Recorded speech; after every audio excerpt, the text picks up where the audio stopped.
tem algumas celebridades, né, da jardinagem, né?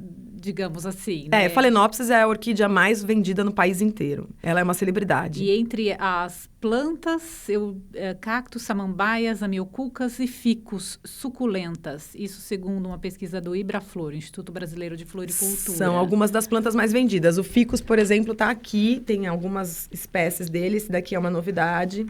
Esse é o ficus rubi. Essa é uma planta que ficou famosinho. Lirata, né? Também está aqui. Os ficus são árvores enormes, né?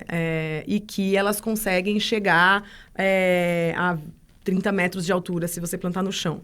Mas se desenvolveu uma técnica que você mantém essa árvore como miniaturizada em vaso. Miniaturizada é uma expressão forte para o caso dos ficus. Esse ficus lirata, por exemplo, miniatura tem 3 metros de altura. Uhum. Mas como a árvore tem 30, então você percebe que ele está bem pequeno.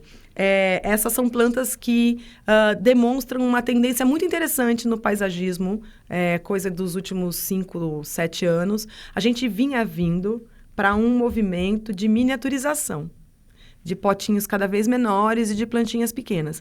E depois da pandemia, um pouco antes dela, mas principalmente depois, ficou muito mais forte uma tendência de maximização. As pessoas têm procurado mais uma planta grande que, tipo, já é a floresta da sua casa, entendeu? Uhum. Então, os vasos ficaram maiores, as plantas ficaram maiores, as árvores com mais cara de árvore mesmo e não de um arbusto pequeno.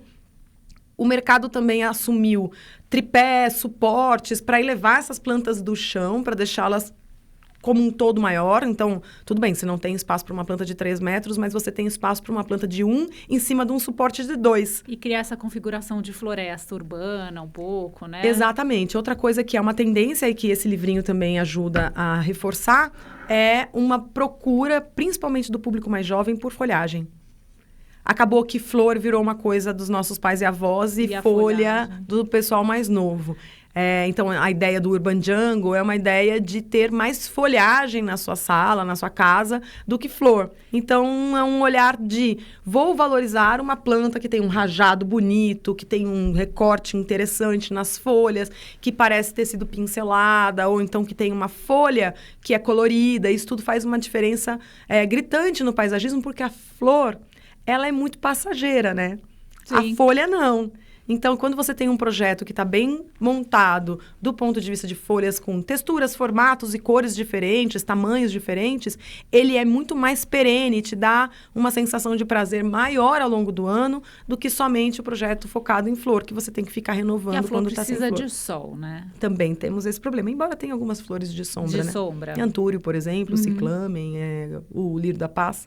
Tem alguma tendência da gente se voltar mais para nossa vegetação e deixar um pouco de lado o que vem de fora? Tem uma tendência de se investigar melhor as plantas nativas, mas eu vejo que o mercado precisa vir junto. O público já tem esse interesse, mas os produtores ainda focam muito na planta que está com um script completo de cultivo em produção. Então, a begônia maculata é um caso clássico.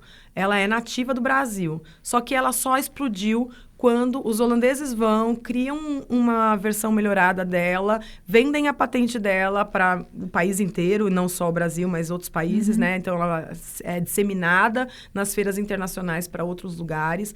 Ela vem para o Brasil com um script. Na fase jovem, aduba desse jeito, tanto de água, tanto de sombra. Então, ela vem com um manual de instruções para o produtor. E as plantas nativas, elas não têm nenhum tipo de script, não tem nenhum manual de como é que você cultiva. Não esses de produção, tá? Estou falando o de fábrica, né? Tá. Então, o que acontece? Você não pode chegar numa mata, catar uma nativa e levar para uma produção. Primeiro, tem isso, né? Tem leis que protegem. Muito menos para sua casa também. Também né? não faça isso na sua casa. Você vai ter que ter alguma maneira de ter essa genética pelos caminhos legais e ainda ter um respaldo de como é feito esse cultivo técnico para que ela, então, possa ser produzida em larga escala e chegue nas casas das pessoas. Então, a gente ainda entende que tem um desejo das pessoas, mas ainda uma dificuldade de produção. Que é tecnológica. Diria que é é fabril, é Tá. um problema de desenvolvimento em larga escala.